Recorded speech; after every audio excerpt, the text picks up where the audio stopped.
of an intergenerational choir from the Southwest have just had the trip of a lifetime. The Teachers Rock Choir, with singers aged from 7 to 70. It's an intergenerational choir set up by Debbie Kent, who is a musician, and she'd been planning this for years, but COVID got in the way. And Debbie, she is the singing teacher at CMAC, which is the after-school music club that I do. And very recently we went to Abbey Road and recorded an album there. It's an absolute privilege to be here today in one of the most iconic recording studios on the planet. So tell me about that day. What was that like? It was very exhausting.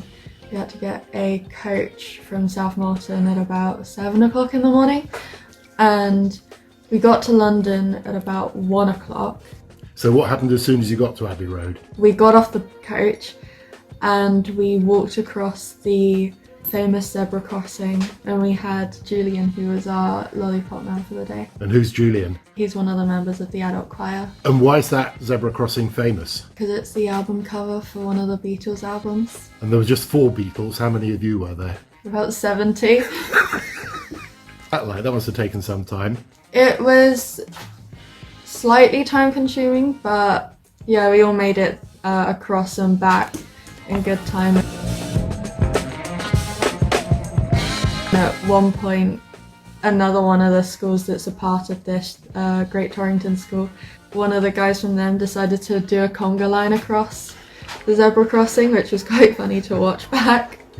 And presumably while you were crossing, all the traffic had to be held back? Yeah. Was that a problem? Not really, luckily there wasn't that much traffic going up and down the road. So when you go into Abbey Road, what's it like? Is there a big sign and you kind of feel the history? There's a lot of posters on the walls and lots of pictures from people recording, and lots of signs saying who's recorded there. And we were in Studio 1, which is where the Beatles have recorded.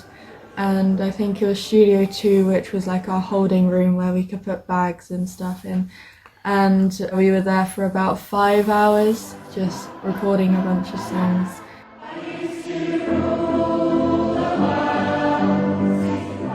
And yeah, and it was just a surreal day. Even now it's still only just setting in. On that day, it was just incredible.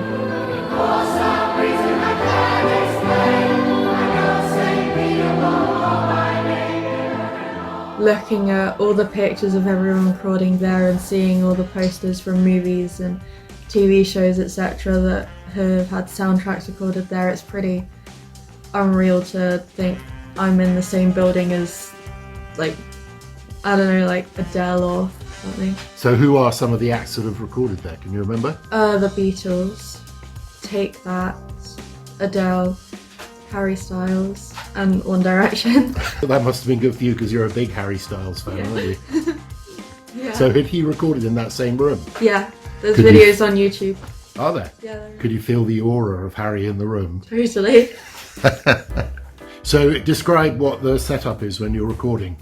So there was a bunch of chairs for all of us to sit on, with so many microphones everywhere and so many sets of headphones so that we could listen to ourselves singing.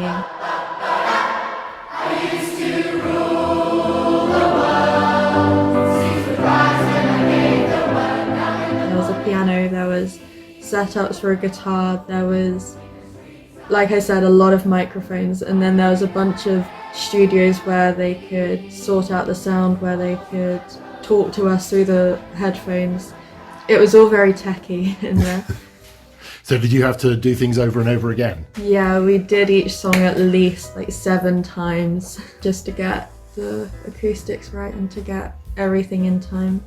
So what was it like when you started singing the first notes of the first song? That was crazy because the atmosphere of it was just incredible.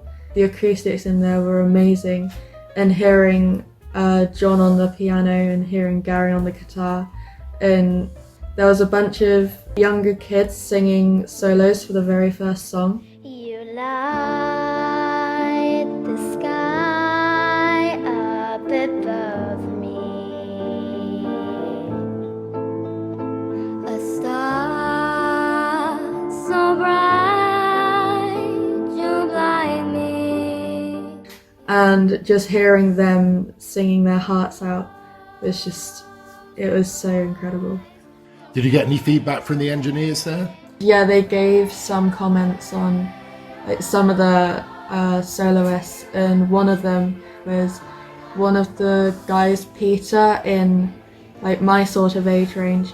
He's got an incredible voice, and he was singing a solo in Let It Be, and apparently they were just so blown away because they haven't heard a like male voice like that in so long. Wow, that's pretty good. Yeah. And those guys really know what they're talking about. Yeah, they do. And we were being examined the entire time we were there for like big group choirs, and I've got a certificate here, and we got a level 3 distinction, which was incredible. So yeah, we passed with the distinction. And tell me what happened last night. Yeah, last night was just an incredible experience because we had an album launch for this album, and yeah, so this is the album.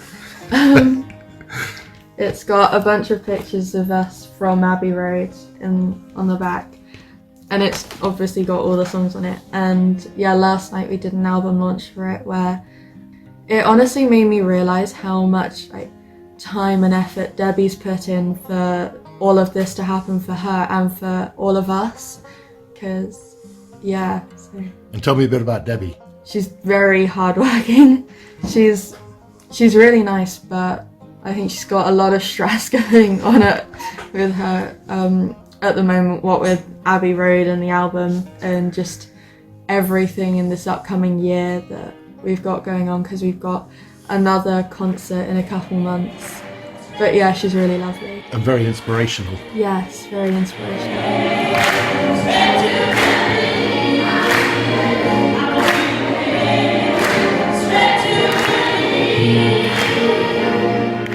And what's your favourite track off the album? I have to admit, either Love Can Build a Bridge or Rule the World and Viva La Vida.